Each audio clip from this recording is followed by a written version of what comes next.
It's my contention that a university has no real moral basis for existence unless it is there to refine experience in the communities at large, whether they be white communities or black communities. The university is supposed to refine that experience. It's supposed to analyze that experience and show it to the light of reason so that each man may benefit by it. Now, we all know, for instance, that black people, the majority of them, cannot go to college. If they could, we wouldn't have to go through this kind of inquisition because the program would be passed easily.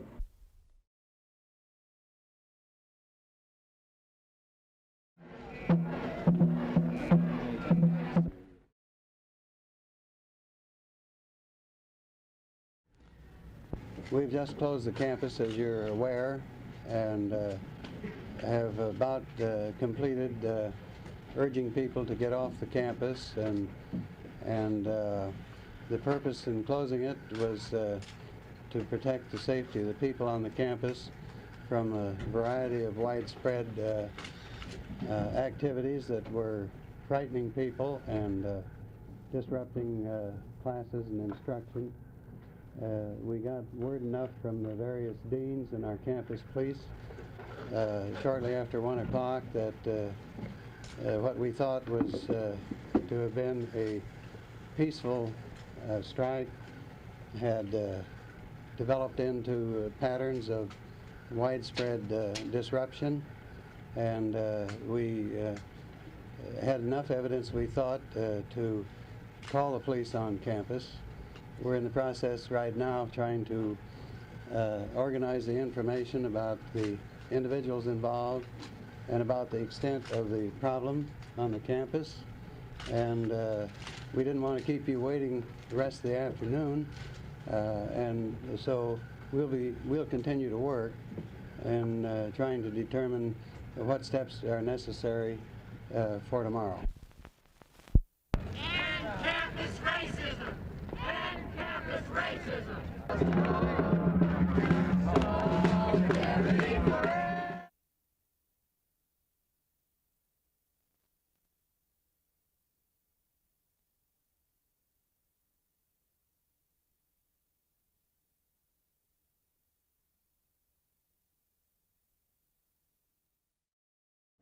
The Third World Liberation Front has voted unanimously to support the position of the Black Student Union and to participate and to encourage our people to work and participate in the strike in whatever level of involvement they are prepared to fulfill.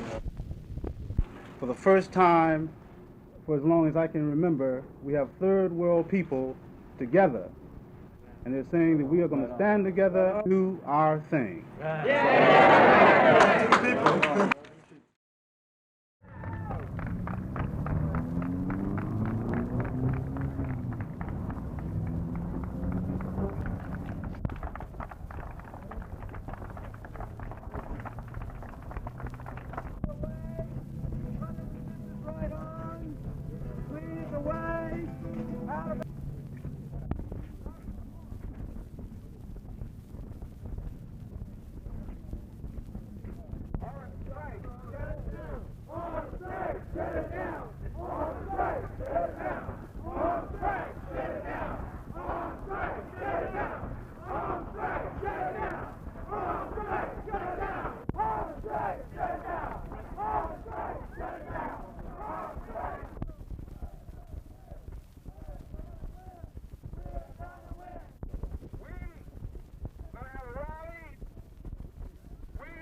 Let me say, first of all, that we've got poor people and we've got black bourgeoisie here also. And I want you to know that there are no distinctions now about what we believe and where we think we've got to go. We feel that we are united, and we want you to know that we are supporting the demands of the third world and the black students at this time.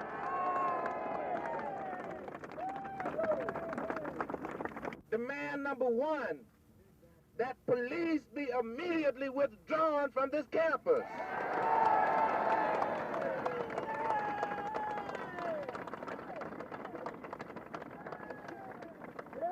I said yesterday that the demands of the black students and the Third World Liberation Front are not discussable, negotiable, debatable, or compromisable, and there comes a time when we stand up and say we will protect our young finest, whether they are black men or black women or brown men or brown women. We will be here with our bodies tomorrow if those police are not removed. They are too valuable to us. Understand that. Reverend Williams mentioned that we have a variety of people here today, and I'm here to say I'm from the ghetto community. All right, now I'm from the ghetto community, and at the sound of my voice, when I rise up, just about the masses of Hunters Point rises up too.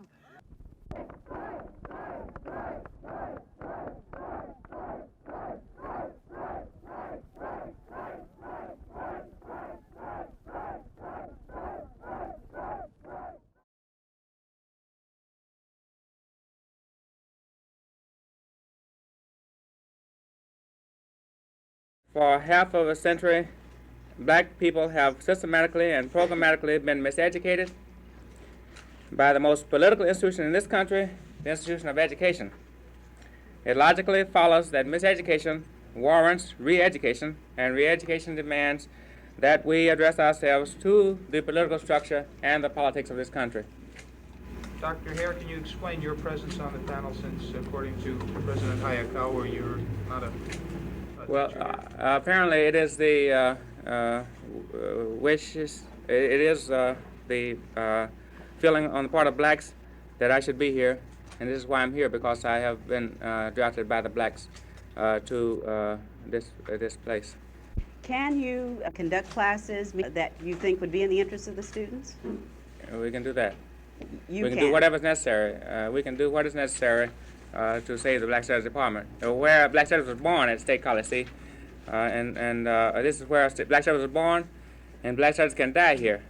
And so we hope to save it, and we will do whatever is necessary to save Black Studies in the country through San Francisco State College. This weekend, student activists have turned their energies, at least for the moment, toward the news media. A coalition of 50 white students from San Francisco State, Berkeley, and San Jose picketed the Chronicle building here today in protest of all news coverage during the strike.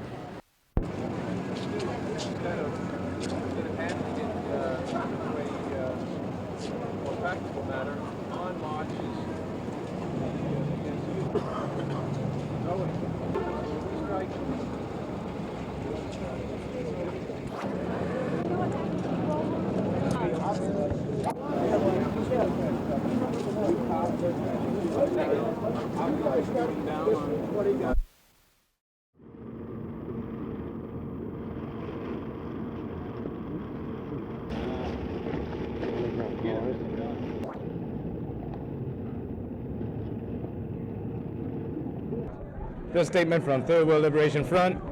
Yesterday, striking students at San Francisco State College and the supporters from various communities showed again how the puppet Hayakawa is wasting taxpayers' money.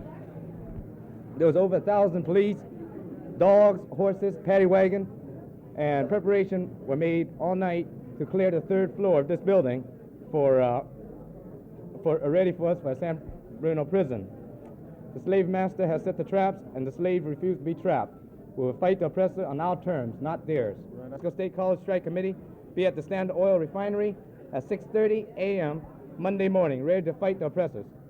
The battleground will be moved from the campus to the oil refinery.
won't get yours before you get help.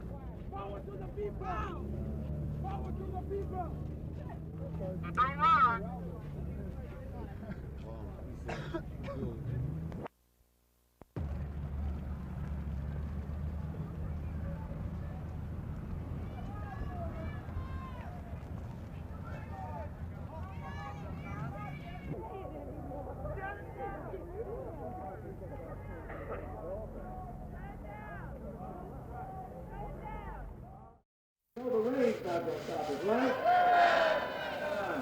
Sorry. We've just been able to get some United, and he can't pull us apart. Right then. Now we're moving on.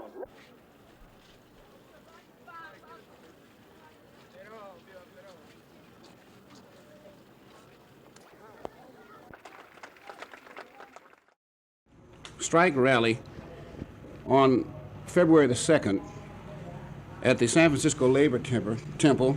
The Community Conference to support the San Francisco State College strike is calling this for the specific purpose of mobilizing the entire community, the labor forces, the students, concerned citizens, in what seemingly is going to be a long, protracted struggle between the faculty and the students at San Francisco State College as they attempt to restructure higher education at that college and probably throughout the state.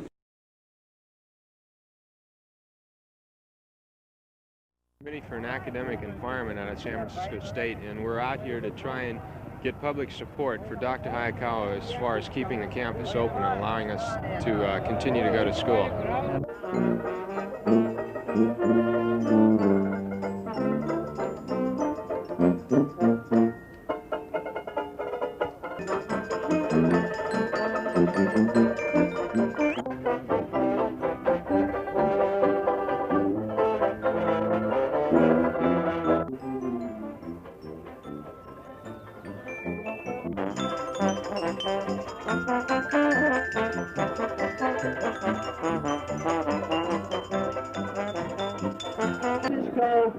Gentlemen, because I want to speak to you about a problem.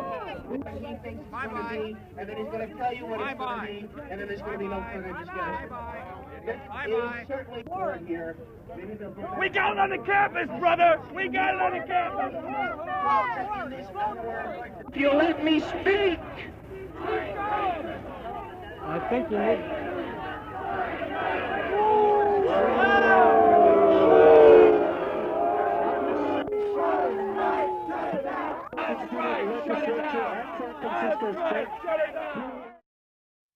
And if they violate regulations or laws for the sake of a cause they believe in, they're prepared to take the consequences of that violation. But to commit violations and to insist that there be no consequences, I would say, is childish and morally frivolous. So I have too much respect for our student body as a whole, including those who have been charged with violations, to treat them as other than mature and responsible men and women. They are not children. They have said so, and I respect what they say. Hence, instead of amnesty, I shall insist upon due process, and in this way, and only in this way, can the innocent be found innocent and acquitted and their names cleared. Do you think yesterday's demonstration and the amnesty request signal more trouble for the campus? I doubt it very much. That is, it's clear that the student organizations, including those with the minority group students, with whom the Select Committee made an agreement, they were not represented in that demonstration yesterday because they did not demand amnesty in those agreements, and so it was not part of their demand. So naturally they're not represented there. I refer specifically to the Black Students Union and the Third World Liberation Front, who signed that agreement. What organization constituted the majority in yesterday's demonstration? Well, I don't know people by their faces as to what organizations they belong to. I understand that the SDS was involved yesterday.